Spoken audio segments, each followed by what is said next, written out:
বার্তা কক্ষ থেকে যোগ দিচ্ছেন আমার সহকর্মী নাসিফ শুভ জানাবেন আপনি আমার সাথে যুক্ত আছেন। মোস্তাফিজকে এর আগে কোনো কারণ ছাড়াই কেকেআর থেকে বাদ দেওয়া হয়, এরপর বাংলাদেশ সরকার আইপিএল সম্প্রচার বন্ধের সিদ্ধান্ত নিল কিছুক্ষণ আগে, যেটা জানলাম আমরা। আইসিসিতে ভেন্যু পরিবর্তনের চিঠিও গেছে। পুরো বিষয়টি আসলে কোন দিকে যাচ্ছে এবং ক্রিকেটার সংশ্লিষ্টরা এটাকে কিভাবে দেখছেন? যে কথাটি আপনি ইরশাদ বলছিলেন যে মোস্তাফিজকে বাদ দেওয়ার পরই কিন্তু আসলে একটি দোলাচল তৈরি হয়েছে ক্রিকেটে, সেটা আসলে অস্বীকার করার কোনো কারণই নেই।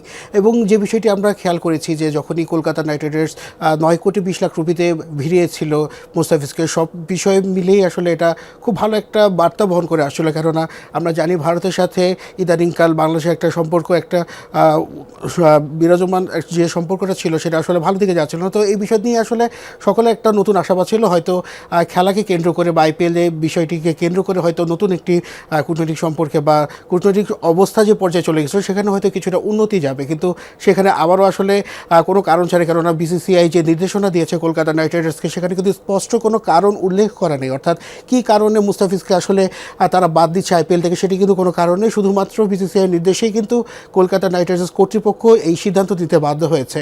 এবং এই কারণে যেটি আসলে আন্দাজ করা যাচ্ছে যে আমরা দেখেছি বিগত কয়েকদিন ধরেই কট্টর হিন্দুত্ববাদী যে সংগঠনগুলো রয়েছে ভারতে, তারা কিন্তু মুস্তাফিজের এই বিষয়টিকে, অর্থাৎ কলকাতা নাইট রাইডার্সে তাকে যে ভিড়িয়েছে এই বিষয়টিকে ভালোভাবে নেয়নি এবং সেখান থেকে কিন্তু তারা আন্দোলন করে আসছিল।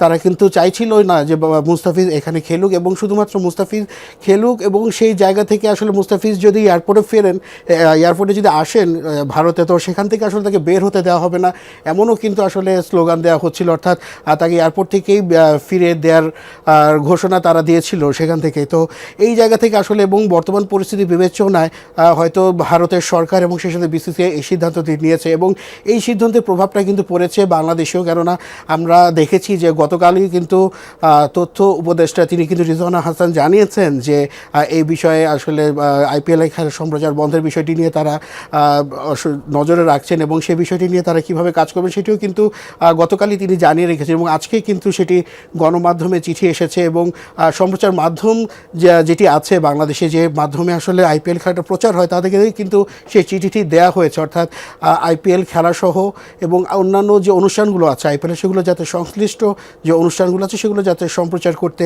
না দেওয়া হয়। এবং আপনারা ইতিমধ্যেই জেনেছেন যে বাংলা বিসিবি কিন্তু অলরেডি আইসিসিকে চিঠি পাঠিয়েছে। অর্থাৎ আমরা জানি যে ফেব্রুয়ারির 7 তারিখ থেকে শুরু হতে যাচ্ছে টি-20 বিশ্বকাপ ভারতের মাটিতে, এবং সেই সাথে কিন্তু শ্রীলঙ্কাও কিন্তু হোস্টিং কান্ট্রি হিসেবে আছে।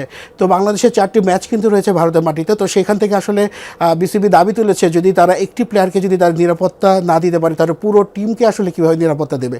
তো এই বিষয়ে কিন্তু আইসিসিকে চিঠি পাঠানো হয়েছে, আইসিসিও বিষয়টি আমলে নিচ্ছে বিষয়টি। কেননা এই যে আমরা জানি যে এর আগেও পাকিস্তানের সাথে ভারতের এই সংক্রান্ত ঝামেলা হয়েছে। এবং আমরা যদি এশিয়া কাপের কথা যদি ধরি, তো এশিয়া কাপেও কিন্তু হাইব্রিড মডেলে কিন্তু খেলা হয়েছে। অর্থাৎ পাকিস্তান কিন্তু তাদের খেলাগুলো অন্য ভেন্যুতে গিয়ে খেলেছে। তো বাংলাদেশে কিন্তু চাইছে যে ভারতের মাটিতে তারা আর খেলতে চাচ্ছে না, অর্থাৎ শ্রীলঙ্কায় তারা হচ্ছে গিয়ে তাদের বিশ্বকাপের যে খেলাগুলো আছে সেগুলো শ্রীলঙ্কার মাটিতে খেলবে, এবং এই বিষয়ে কিন্তু আইসিসিকে চিঠি দেওয়া হয়েছে।